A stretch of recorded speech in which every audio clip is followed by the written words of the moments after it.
এবং 4 নাম্বার আপনার স্বামীর আনুগত্য। ফ্যামিনিস্ট আকীদার মেয়ে হলে আনুগত্যকে দাসত্ব মনে করে, স্বামীর আনুগত্যকে তারা দাসত্ব মনে করে। স্বামী কে? স্বামীর সম্মান বোঝেন আপনি? স্বামী কে? যার ব্যাপারে নবী সাল্লাল্লাহু আলাইহি ওয়াসাল্লাম বলেছেন, আমি যদি আল্লাহ ছাড়া অন্য কাউকে সেজদা করতে বলতাম তাহলে মেয়েদেরকে বলতাম তারা যেন স্বামীদেরকে সেজদা করে। আপনাকে আমি কিভাবে বুঝাবো স্বামী কে, স্বামীর মর্যাদা কোথায়? এগুলো কি ইসলাম মেয়েদেরকে ডমিনেট করছে এগুলো দিয়ে?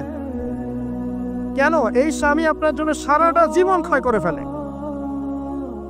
একটা চোর পর্যন্ত, একটা চোর, একটা করাপ্টেড মানুষ, দুর্নীতিগ্রস্ত মানুষ, সে চুরি করে দুর্নীতি করে এনে বাচ্চাকে খাওয়ায়।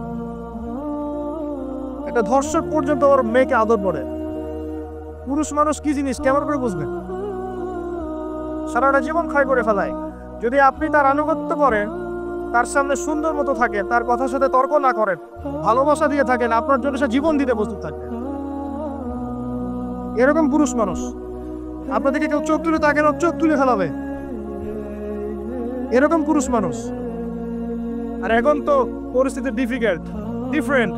বাসায় পুরুষ বাইরের ছেলের সাথে ফোনে প্রেম হয়ে গেছে, পালাই চলে গেছে, বিয়ে করে ফেলছে। দেখবেন বাসায় স্ত্রী আছে, বাইরের মেয়ের সাথে প্রেম করে বিয়ে করা শেষ। বিয়ে করলে সমস্যা নাই, আর ব্যভিচার করে ফেলছে, বিয়ে সে করতেই বা সে যদি সমতা রক্ষা করতে পারে, সেটা তার ডিফারেন্ট ইস্যু, এটা অন্য ইস্যু। তো স্বামীর আনুগত্য আপনাকে কিভাবে বুঝাবো? এটা দাসত্ব নয়।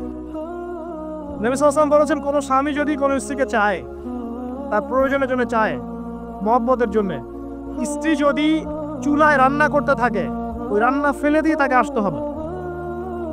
হাদিস। রাতের বেলা স্বামী স্ত্রী শুয়েছে, স্বামীর চাহিদা আছে, স্ত্রীর কোনো সমস্যা নাই, স্ত্রী ফিট, ইচ্ছা করে অহেতুক স্বামীকে বললাম আমি রাজি না, উল্টা পাশে মুখ করে ঘুমিয়ে গেল। আল্লাহর নবী বলছেন সারা রাত আল্লাহর পক্ষ থেকে একজন ফেরেশতা আসবে, এসে এই নারীকে অভিশাপ দিতে থাকে। এখন এগুলো হাদিস শুনলে বলবে যে ইসলাম তো মেয়েদেরকে ছোট করছে। একজন মেয়ে তার একজন স্বামীর কথা বলে, স্বামী তার মেয়ে, তার স্ত্রী, তার মা, তার বোন, সবাইকে তার মিরাসের হক দিতে হয়। একজন মেয়ে তার বাবার সম্পত্তি পায়, কোনো কোনো ক্ষেত্রে তার ভাইয়ের সম্পত্তি পায়, তার স্বামীটা তো পাই, তার ছেলেরটাও, নানি হলেও সম্পত্তির হক আছে। একটা মেয়েকে চতুর্দিক থেকে সিকিউর করা হয়েছে ইসলামে। তারপরেও কিছু ফ্যামিনিস্টের কারণে এরা বলবে যে মেয়েদেরকে ইসলাম ছোট করছে। হ্যাঁ, মেয়েদেরকে ইসলাম কেন ছোট করছে? কারণ পর্দা করে যে বাইরে বেরোতে বলেছে, ঢ্যাং ঢ্যাং করে নগ্ন হয়ে বেরোতে নিষেধ করেছে, এই কারণে। যদি বলে যে ইসলাম আপনাদেরকে ফ্রি মিক্সিং এর স্বাধীনতা দিচ্ছে, আপনারা সবাই ফ্রি মিক্সিং করেন, গেঞ্জি পরেন, টি শার্ট পরেন, স্যান্ডো গেঞ্জি পরে বাইরে ঘুরে বেড়ান, টাইট ফিটিং প্যান্ট পরে বাইরে ঘুরে বেড়ান, সব জায়গায় আপনারা ফ্রি মিক্সিং করেন, পর্ন দেখেন, জেনা করেন, মদ খান, ইসলাম খুব ভালো। তখন তোমাদের জন্য তো ইসলাম নয়, তোমরা জাহান্নামে যাও, আল্লাহর কি আসে যায়? ইসলাম তোমাদের জন্য নয়, তোমরা জাহান্নামে গিয়ে মরো, ইসলামের কিছু যায় আসে না। আল্লাহর ওয়াস্তে পারিবারিক আদর্শের দিকে ফোকাস করে প্রিয় ভাই। নিজে জাহান্নামের আগুন থেকে বাঁচান, পরিবার বর্গকে বাঁচান, পরিবার আরেকটা পার্ট হচ্ছে আপনার পিতামাতার সাথে খারাপ আচরণ করতে যায় না আল্লাহর ওয়াস্তে।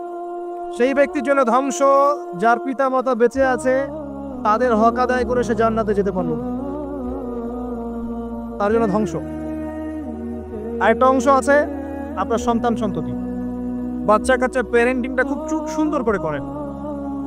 যখন আপনি স্ত্রীর সাথে মিলন করতে গিয়েছেন তখন দোয়া পড়েন, আল্লাহুম্মা বিসমিল্লাহি আল্লাহুম্মা জান্নিবনি শাইতান ওয়া জান্নিবিশ শাইতান মা রাযাকতানা। আমার মনে হয় এখনকার জেনারেশন যেগুলো আছে ফাসেক, মাদক সেবন করে, পর্নোগ্রাফিতে আসক্ত, ইয়াবাখোর, স্মাগলিং করছে, চুরি করছে, হাবিজাবি ধর্ষণ করছে, আমার মনে হয় না তাদের পিতামাতা তাদেরকে জন্ম দেওয়ার সময় দোয়াগুলো করেছিল। কারণ পিতামাতা দোয়া করলে ওই সন্তানকে শয়তান স্পর্শ করতে পারে। সন্তান হবে, সন্তান ছেলে হোক মেয়ে হোক, আপনার এটা নিয়ে মন খারাপ করার কিছু নাই। একজন কন্যা সন্তানকে লালন পালন করে সৎপথে পাত্রস্থ করলে এই মেয়ে পরকালে আপনার জন্য জাহান্নামের আগুন থেকে ঢাল হয়ে যাবে। যার কাছে 2জন মেয়ে আছে, 2টা মেয়েকে সে ভালো করে মানুষ করেছে,